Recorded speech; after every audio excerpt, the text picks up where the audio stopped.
En primer lugar, muchísimas gracias, señora presidenta, por recibirnos esta mañana. Usted sabe que es una de las mandatarias con mayor prestigio en toda América Latina. Y a veces esta fama, esta popularidad que usted tiene en Chile se ha pretendido trivializar con algo que es muy cierto, que es que la gente la quiere, pero la quiere por razones políticas muy importantes, que es la prioridad social que usted le ha dado a su gobierno y la forma particular de encarar la crisis internacional. En un esfuerzo de síntesis, ¿cuáles han sido las prioridades sociales de su mandato? Mire, yo he definido que el sello de mi gobierno es el sello social. Un país, en el convencimiento que un país que crece, que prospera, tiene que garantizar prosperidad a todos, y que en un mundo lleno de incertidumbres como el actual, el Estado debe dar una respuesta a gente que muchas veces se ve ante la inseguridad y la incerteza del desempleo, de la enfermedad. Entonces hemos definido un concepto de lo cual derivan iniciativas específicas que le voy a comentar, que es que nosotros quisiéramos que Chile se transformara en un moderno estado de bienestar, ¿no?, que pudiera garantizar derechos sociales mínimos a todas las personas que viven en nuestro país.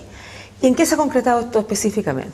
Primero, pensar que la desigualdad parte desde la infancia y por ende es desde la infancia que tenemos que entregar mayores oportunidades, ¿no?, para mitigar el efecto de la familia que puede haber nacido en una cuna muy pobre, con padres sin educación o poca educación, de un niño que nace en una familia con todas las oportunidades. Entonces hemos desarrollado un programa que se llama Chile Crece Contigo, que va desde la embarazada hasta los 18 años, que incorpora un conjunto de medidas que lo que van es a apoyar a la infancia. Incluye que hemos triplicado en 3 años de gobierno la oferta de salas cunas gratuitas, hemos aumentado fuertemente los cupos en jardines infantiles, en el entendido que necesitamos que nuestros niños puedan tener las mejores condiciones. La reforma previsional, si hemos dicho los niños, hablamos de nuestros adultos mayores, con juventud acumulada, digo yo siempre, ¿no? Porque yo creo que la juventud es un tema de actitud, ¿no?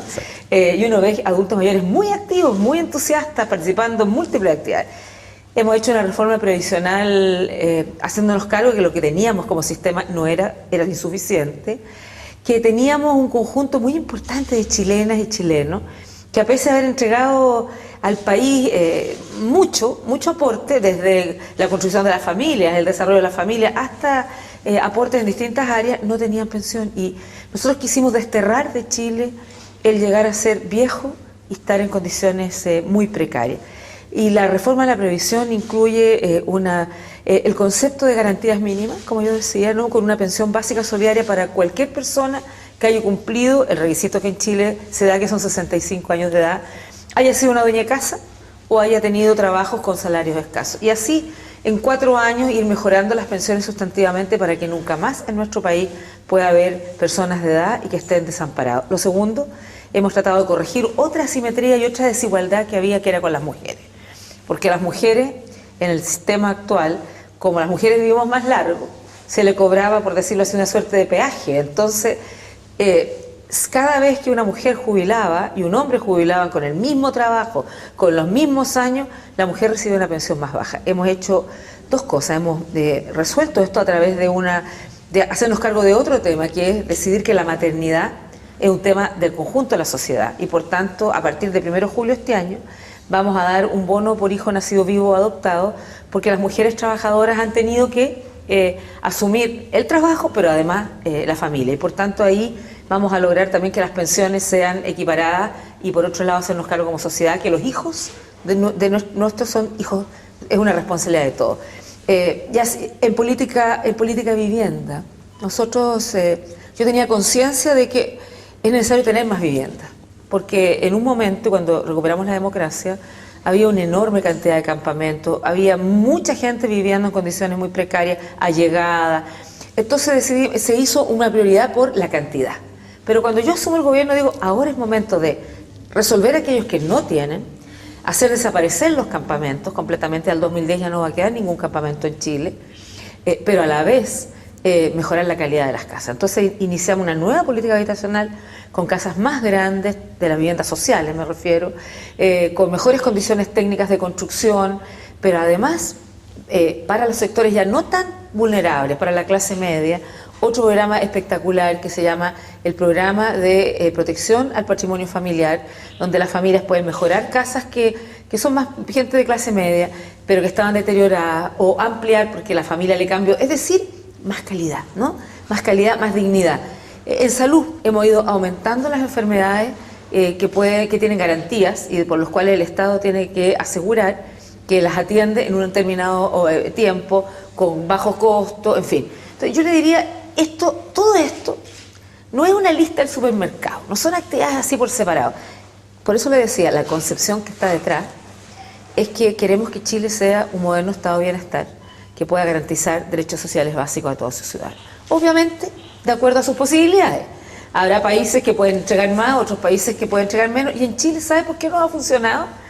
Porque nos planteamos la meta máxima posible y además incluimos la gradualidad. O sea, no todo de un día para otro, porque somos un país serio, somos un país responsable, somos un país que hemos podido ahorrar, y por eso, ahora cuando enfrentamos la crisis, no lo vamos a hacer que los trabajadores, los pobres, los vulnerables paguen el costo, como pasó en este país en la crisis de los 80, cuando hubo una quiebra del sistema financiero, claro, se enfrentó, pero ¿quiénes pagaron el costo? Los pensionados que les bajaron las pensiones, los presupuestos de salud, educación que bajaron. No, mi apuesta es que nosotros estamos enfrentando esta crisis, pero apoyando la dinamización de la economía, la reactivación, pero sobre todo que quienes están más vulnerables no sean quienes paguen el costo. Usted sabe que del otro lado, efectivamente, Chile ha combatido la pobreza con éxito, sin embargo, sigue siendo uno de los países que tiene una distribución del ingreso muy injusta y nunca los ricos fueron más ricos que hoy. ¿Es posible hacer algo para combatir, revertir esa tendencia perversa?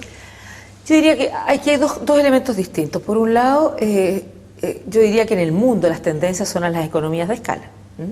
Son mucho más eficientes desde el punto de vista y por tanto eso generalmente va de la mano de una mayor concentración del poder económico. Sin embargo, lo que pasa es que aquí depende de lo que cómo uno mide a Chile. Cuando uno lo mide por el índice de Gini, efectivamente aparece como uno de los países más desiguales, a pesar de que en la última encuesta que se hace habitualmente, regularmente en Chile, que se hizo el 2006, el índice Gini por primera vez en 40 años se había modificado un poquito. Pero si usted calcula la diferencia entre el primer quintil y el quinto quintil, entre los más ricos y los más pobres, y lo calcula solamente en términos de los ingresos de la familia, efectivamente la diferencia es como de 14 veces. Pero si usted incluye todo lo que son las transferencias monetarias y de apoyos sociales que el gobierno entrega regularmente, esa diferencia baja a la mitad, baja a 7,1 veces. Una diferencia que todavía nos parece extraordinariamente grande. Pero también tenemos otras cifras que nos muestran que vamos avanzando. La pobreza cayó al 13,6%. Cuando nosotros recuperamos la democracia estaba casi en 40% y además en esa época 1 de cada 5 chilenos era extrema pobreza, 20%, indigente. Hoy día la extrema pobreza es de 3,7%. Por supuesto que los porcentajes significan personas, y a nosotros nos importa y por eso estamos trabajando muy fuertemente. Pero lo que le quiero decir, cuando uno mira lo que ha pasado en Chile, en los últimos datos que contamos, de cada 10 jóvenes que ingresan a la educación superior, 7 son la primera generación en su familia. Es decir, efectivamente tenemos el desafío de la distribución, tenemos que mirar qué más podemos hacer allá, pero el país ha ido entregando más oportunidades a gente que nunca antes la tuvo. Y eso es porque hemos hecho una apuesta, los gobiernos de la concertación, de que no hay que hacer un trade-off entre crecimiento y equidad, sino al contrario, hay que crecer para incluir e incluir para crecer. Lo otro que yo quisiera señalarles es que otra apuesta muy grande mía a mirar cómo podemos desconcentrar un poco el poder económico es que hemos dado un fuerte soporte, apoyo al desarrollo de las micro, pequeñas y medianas empresas, donde uno desconcentra muy fuertemente el poder económico, pero además son las que son más intensivas en mano de obra. Generalmente las grandes empresas, muy tecnologizadas, tienen una mano de obra relativamente pequeña comparado con eso. Entonces, también ha habido en ese sentido una apuesta a lo social por un lado, apoyar el emprendimiento y la innovación por el otro, ¿no es verdad? Como una manera de que el país pueda dar un salto al desarrollo, pero también como una manera de generar una mejor distribución también del poder económico. Ahora quiero contarle que ahí tenemos desafíos. Cuando uno va a Suecia y uno compara la relación entre las pequeñas, medianas y grandes industrias, la verdad que la proporción entre Chile y Suecia es parecida. La proporción de mano de obra que genera uno y otro también es parecida. Pero cuando uno ve por qué en Suecia están en mejores condiciones, aparte de un montón de otros factores, es porque en Chile solamente el 2% de las pymes exporta. En cambio, en Suecia el 60%. Entonces, hay una serie de líneas que nosotros estamos trabajando para mejorar el acceso, la internacionalización de las pymes. Y por otro lado, lo otro que hemos hecho es identificar 5 clústeres de área económica, de manera de hacer estos encadenamientos productivos del pequeñito hasta el grande en áreas tan centrales como la minería, la acuicultura, Chile como potencia alimentaria, los servicios, ¿no? Chile como área de servicios, por mencionar algunos. Entonces, yo le diría, lo que uno observa cuando mira la desigualdad a lo largo de la historia de Chile, pareciera ser que hay ciertos indicadores que son muy lentos de revertir. Pero a mí, José, lo que más me importa es las personas. Y por eso, más allá, si el indicador teórico calculado de una cierta manera mejora, lo que me importa es que la gente hoy día, los niños tienen mejores oportunidades, nuestros abuelos tienen mejores oportunidades, estamos trabajando, acabamos de desarrollar un instrumento que yo creo que está en muy pocos países, conscientes de, por un lado, el problema del desempleo que se puede generar por la crisis, conscientes de que en Chile la empleabilidad más baja estaba antes en mujeres y ha ido mejorando, pero persiste en jóvenes. Consciente que los jóvenes cuando los contratan, muchas veces los contratan, aquí se dice a la negra, es decir, sin contrato formal. Y consciente además que con salarios más bajos. Es que nosotros diseñamos un instrumento que es el subsidio a la contratación, destinado para partir, porque es primera vez que se hace en Chile, el grupo entre 18 y 24 años de edad, hombres y mujeres, con un incremento de un 20% para el salario del trabajador, y un 10% de recurso, un subsidio para el empleador, de manera de incentivar el empleo. Esto tiene que ser para jóvenes que sean contratados, con lo cual incentivamos la regularización, la formalización del empleo, y además un tremendo desincentivo al despido en condiciones difíciles. Entonces, lo que quiero decir es que nosotros estamos trabajando en mirar cómo hacemos este país, un país más justo, pero además con políticas focalizadas a los sectores que están menos privilegiados, buscando cómo generamos más oportunidades. A propósito de sectores, señora presidenta, el tema de los mapuches. Yo voy a tratar de hacer un resumen porque se trata de un tema muy recurrente en los medios de comunicación y no me extrañaría, por ejemplo, en esta visita que usted va a hacer a Holanda, que los mapuches pues hagan manifestaciones en favor de la gente que está en prisión. ¿Qué se ha hecho en su gobierno respecto de los mapuches y hacia dónde vamos? Yo quisiera separar en dos la respuesta. Primero, es que en Chile no hay presos políticos mapuches.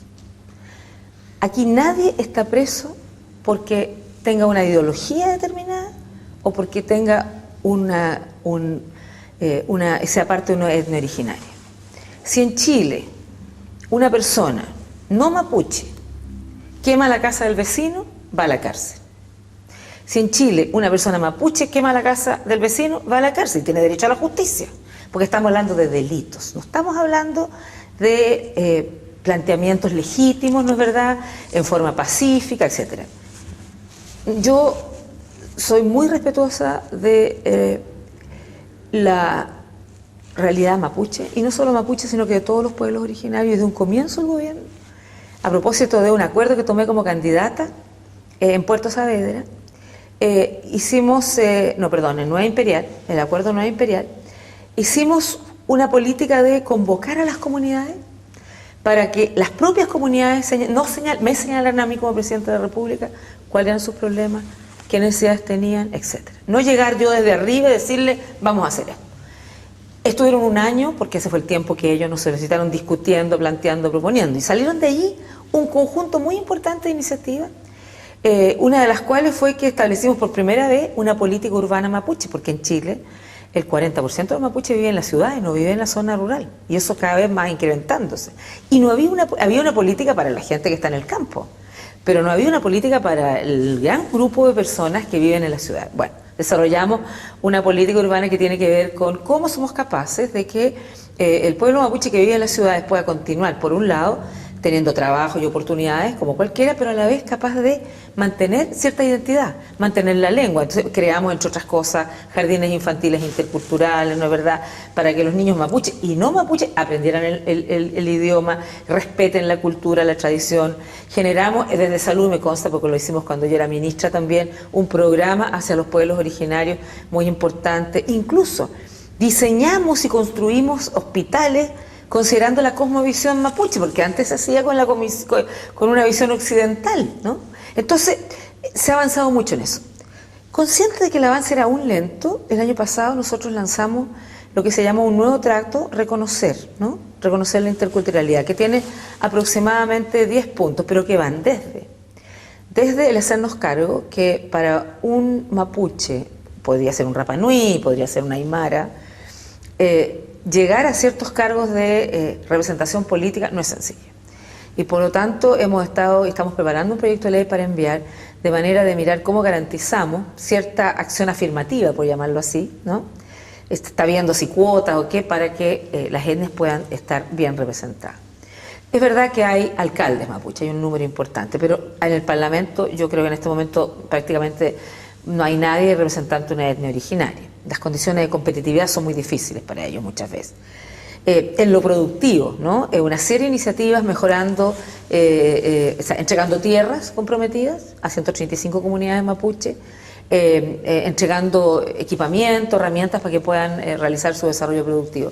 Pero hay una cosa fundamental que era una pelea del pueblo mapuche hace años y que por primera vez la sacamos en mi gobierno, que era la ratificación del convenio 169 de la OIT, que define los derechos de los pueblos originarios y que nos está obligando a revisar toda nuestra normativa jurídica de manera de garantizar que esta ratificación del convenio realmente sea una realidad. Y yo quiero decir, eso va a ser un paso central. Pero sí, yo le podría decir miles de cosas que están haciendo, los caminos rurales, miles de cosas, y que son necesidades planteadas por ellos, en educación, en cultura, en fin, en hogares universitarios. Hay muchas cosas que se están haciendo con los mapuches, pero también Rapa Nui, aymaras, cahuáscar, en fin, diaguitas. Hicimos un reconocimiento a los diaguitas como un pueblo originario. Hemos estado avanzando. Sin embargo, yo quiero decirles evidente que nuestras etnias originarias, en algunos lugares, sobre todo, por ejemplo, la Araucanía, concentran bolsones de pobreza muy importantes. O sea, todavía ahí tenemos un desafío tremendo. A pesar de que en la última encuesta socioeconómica se vio que el grupo que más rápido bajó la pobreza fue en la población mapuche. Fíjese que nosotros identificamos 3 grupos que eran los donde se concentra la pobreza. En mujeres jefas de hogar, es decir, mujeres solas con niños. En los niños, porque las familias más pobres habitualmente tienen más hijos. Y tercero, en los pueblos originarios. Sin embargo, cuando usted iba y comparaba, el 2003, el 40% de los pueblos mapuche tenía la pobreza.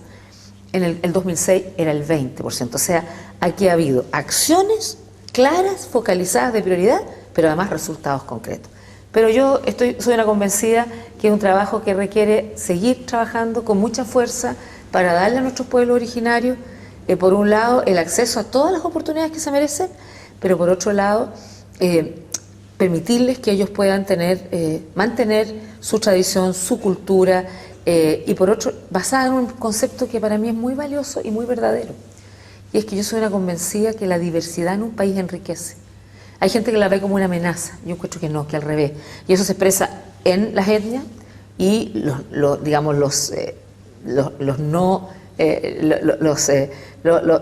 chilenos no pertenecientes a las etnias originarias se expresa en la política, ¿no? Una sociedad democrática, una sociedad que tiene que entender que la diversidad es legítima, es válida y que enriquece. Y a mí me ha servido mucho como presidenta escuchar frente a temas centrales. Yo he convocado a gente de distintos puntos de vista, porque en las políticas de Estado tiene que estar incluida la mirada, y yo, claro, he tomado la opción por dónde se va, pero hemos dado ese espacio.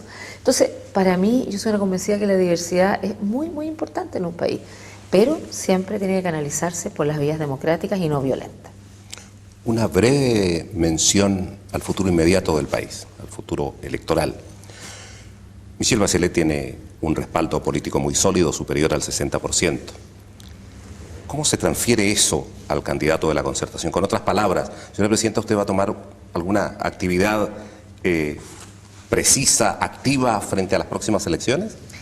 A ver, yo creo que parte probablemente del apoyo que la gente me ha entregado, de la confianza que me ha otorgado, tiene que ver con que yo no he perdido nunca de vista, y lo he dicho desde mi primera actividad como presidenta hasta hoy, es que soy presidenta de todos los chilenos, de los que votaron por mí y de los que no votaron por mí.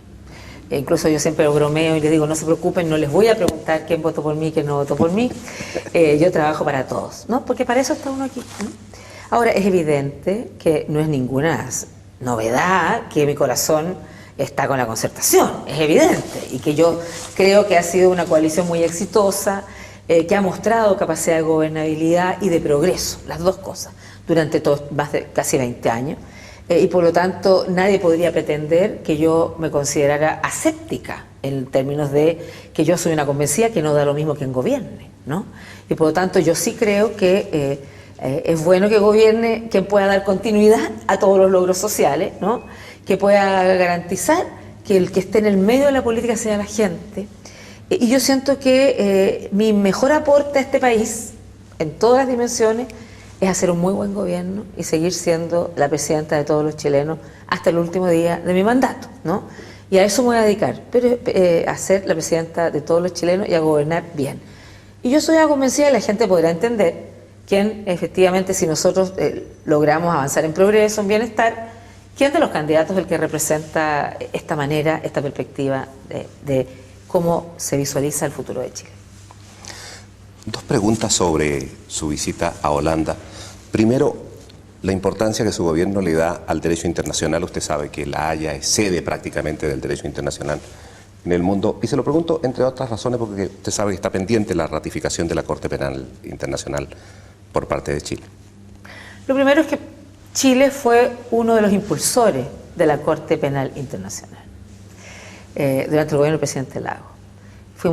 Queríamos ser de los primeros 10, después de los primeros 100, y la verdad es que lamentablemente, no por voluntad o falta de voluntad del gobierno, por la lógica política de nuestro país, en que la oposición en un comienzo sintió que esto cuestionaba como la soberanía del país, en fin, esto avanzó muy lentamente. Afortunadamente, yo diría estamos en otro momento. Y yo, si bien no puedo garantizarlo, porque es el Parlamento, que es un poder alternativo, digamos, autónomo, yo tengo la esperanza que ojalá podamos llegar a Holanda con buenas noticias respecto a esto. Para nosotros es un elemento muy importante. Y es por eso que vamos a seguir con toda nuestra fuerza buscando la ratificación de la Corte Interamericana. Perdón, la Corte Internacional, Penal Internacional. Señora Presidenta. Dije lo de la Interamericana porque acaban de estar acá y tuvimos una reunión efectivamente en el antiguo Parlamento, efectivamente, sí, señora Presidenta. Sí. Ahora salen los periódicos chilenos casualmente, antes de venir a entrevistarla, vi la noticia de la compra por parte de Chile de 18 aviones caza F-16. Usted se imagina lo que van a decir los vecinos, que Chile ha entrado nuevamente en la carrera armamentista. Lo primero es que lo que Chile ha venido haciendo es renovar la flota, ¿no?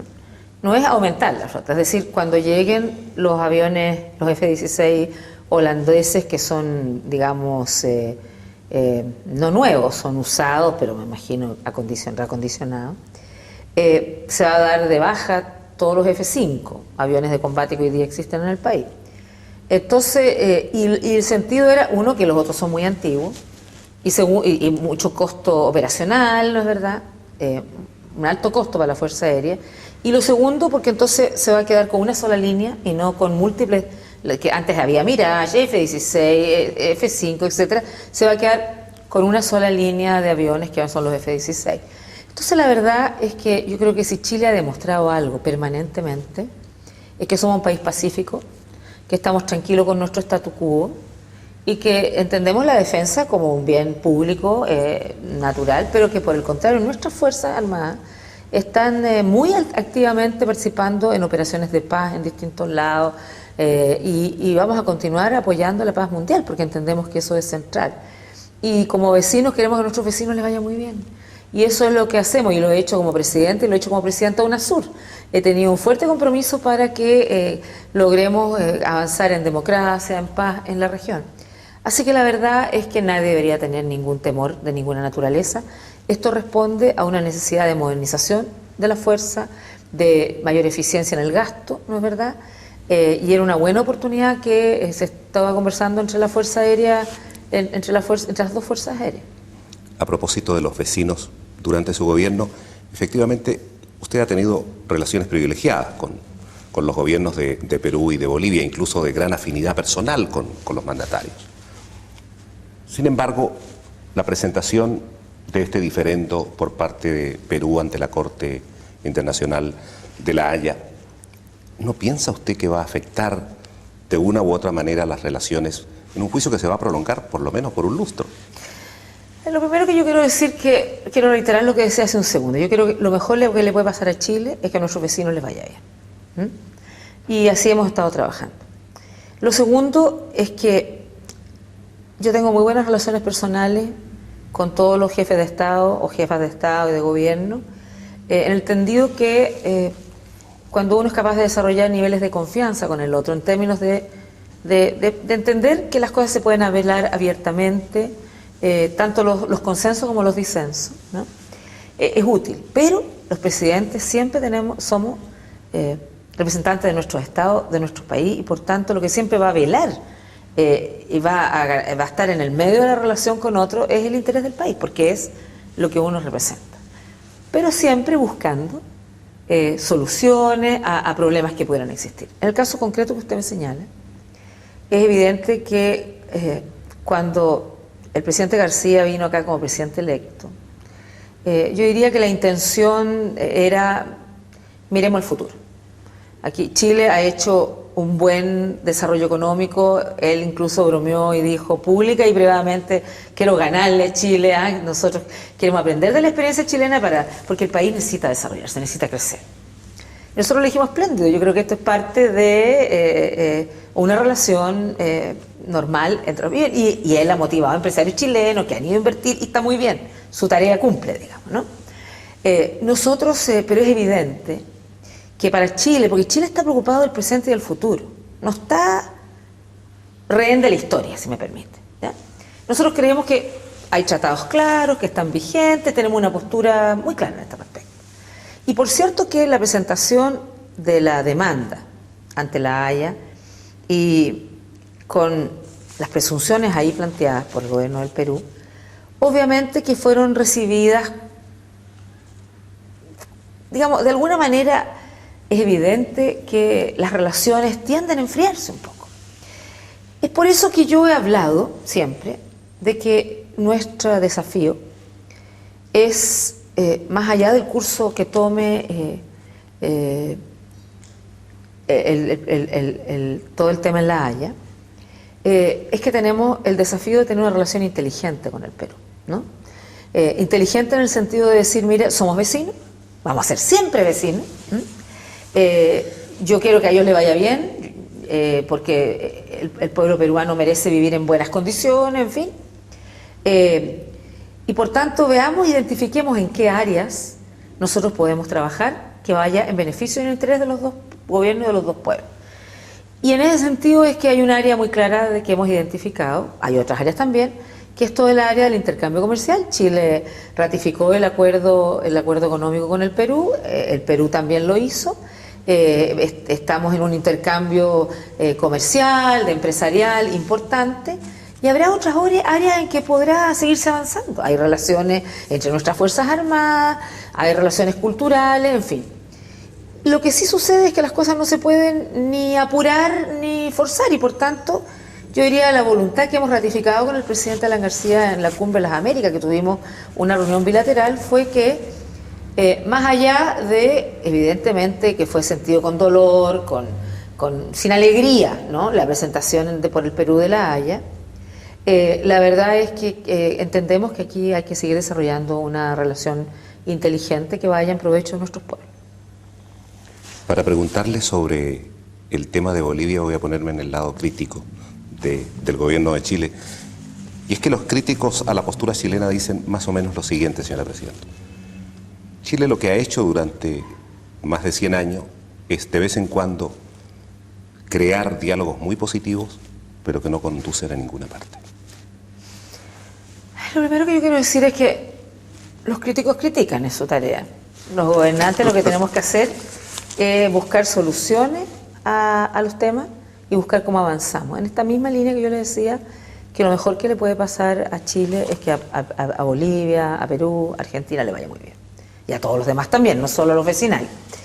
En ese sentido nosotros establecimos, hay una comisión binacional que se reúne con periodicidad, que está encabezada por los dos, llamémosle vicecancilleres de cada país, y que tiene una agenda de 13 puntos donde no hay exclusión de ningún tema.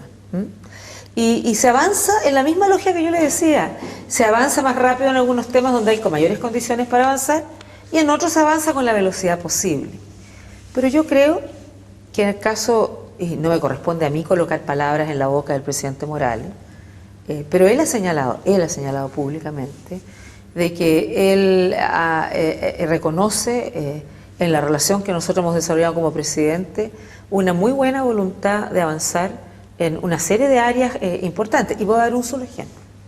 Hace muy poquito tiempo, frente al río Silala, se ha trabajado y se ha llegado a un cierto acuerdo para mirar cómo hay una situación de beneficio para ambos países en aguas que son compartidas. Entonces, por eso le digo, generalmente la gente tiende a focalizar con Bolivia en un aspecto, y la verdad que aquí hay una agenda muy grande de muchos temas interesantes, de la generación, por ejemplo, de aranceles privilegiados para Bolivia, de apoyo en programas educacionales o en salud. Hay muchas cosas que estamos haciendo y por lo tanto yo siento que, y uno lo vive, yo estaba allá muchas veces, la gente en Bolivia es muy cariñosa conmigo, se da cuenta que estamos buscando cómo podemos ir avanzando en una temática muy amplia que permita apoyar también los esfuerzos que el gobierno está realizando para mejorar la vida de sus ciudadanos.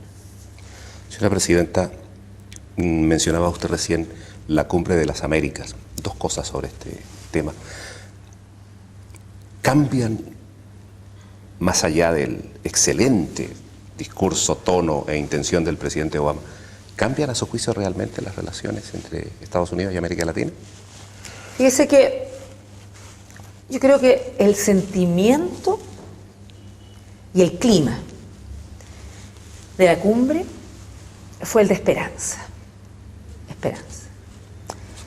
Y lo que señalaron, nosotros tuvimos reunión con UNASUR, con el presidente Obama, lo que fue un tremendo reconocimiento, porque reconoció a UNASUR como una instancia válida, legítima, ¿no? Y yo diría que ahí el presidente Obama habló, contestó directamente, fue una reunión espléndida. Y el sentimiento de todo era, mire, esta era la relación que queríamos con Estados Unidos. En el sentido de que aquello que él planteó, de que además es la relación que él ha planteado con otras partes del mundo también. Por lo tanto, hay consistencia y coherencia entre todo aquello. Esto de mirar más allá, más como socios que como hermanos menores, escuchar y no venir a imponer, y eso lo dijo aquí también el vicepresidente Biden cuando asistió a la cumbre progresista hace poco tiempo atrás, es como podríamos decir un nuevo trato, ¿ya? Ahora, esa voluntad explicitada del presidente Obama yo creo que fue un primer paso muy importante y que llenó de esperanza y de entusiasmo a mucha gente, y ahora entonces habrá que ser capaces, y eso, parte de aquello se va a hacer en la asamblea de la OEA en el mes de junio, de identificar un plan de acción concreto que permita que efectivamente esta excelente voluntad de disposición se nutra, ¿no?, de actividades, iniciativas, apoyos concretos para que la región sienta que esta es la relación que queremos con él. Un tema importante, sin duda, que surgió es el tema de Cuba. Así es. Yo le diría de los 34 países, 33 países, bueno, por lo menos 32, yo creo que Canadá también, sienten que quisiéramos que la próxima cumbre de las Américas estuvieran sentados 35 países allá. Y sienten eso porque sentimos que Cuba, usted sabe, cuando el presidente de México, Felipe Calderón, preside el Grupo de Río, planteó y fue apoyado por todos los países del Grupo de Río la reincorporación de Cuba al Grupo de Río.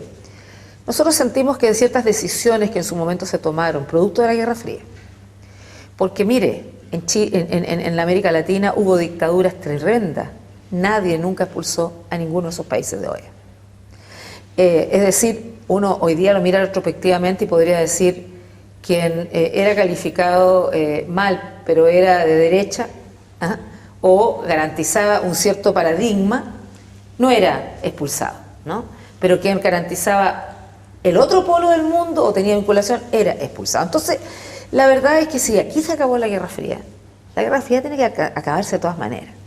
Por lo demás, el gobierno de Cuba, lo ha dicho en forma privada y explícita a mucha gente, por los medios, está en una clara voluntad de reforma, ¿no? Hay una clara disposición de facilitar la situación de los presos políticos, en fin, hay una cantidad importante de temas que yo creo que generan mayores condiciones para que algún día Cuba pueda ser una parte integral, con pleno derecho, en esta región de las Américas, ¿no? Yo creo que el presidente Obama hizo un par de iniciativas muy importantes. Esto de liberar las remesas y de liberar las visitas, ¿no? Yo creo que va a ser muy importante en las dos direcciones. Y sin embargo, yo lo único que quiero decir es que a nosotros, como países de la UNOSUR, como países también, el conjunto de los países, nos gustaría que se acabara el embargo. Creemos que el embargo puede significar un estrangulamiento muy brutal de las condiciones de vida de un pueblo que ha hecho todo lo posible por vivir dignamente. Entonces yo le quiero decir que todo lo que se puede hacer en ese sentido, entendemos que lo que ya hizo el presidente Obama es muy importante, pero esta es una postura no solo de esta presidenta, esta postura ha sido sobre el embargo, la postura del gobierno de Chile. Históricamente hemos apoyado en democracia, claro, hemos apoyado ese planteamiento en todos lados y nos gustaría ojalá que esto pudiera ser una realidad. Señora Presidenta, y con esto yo voy a concluir. Usted ha mencionado varias veces UNASUR, usted es la principal representante de UNASUR en estos momentos. ¿Cómo formularlo? UNASUR es también una esperanza, ¿verdad? Las naciones del sur, por fin, que puedan trabajar unidas, y sin embargo, estamos en un momento bastante crítico.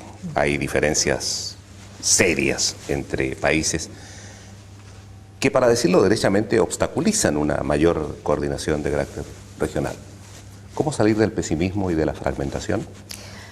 A ver, nosotros hemos entendido que UNASUR tiene futuro si somos capaces de entender que la unidad tiene que lograrse respetando la diversidad.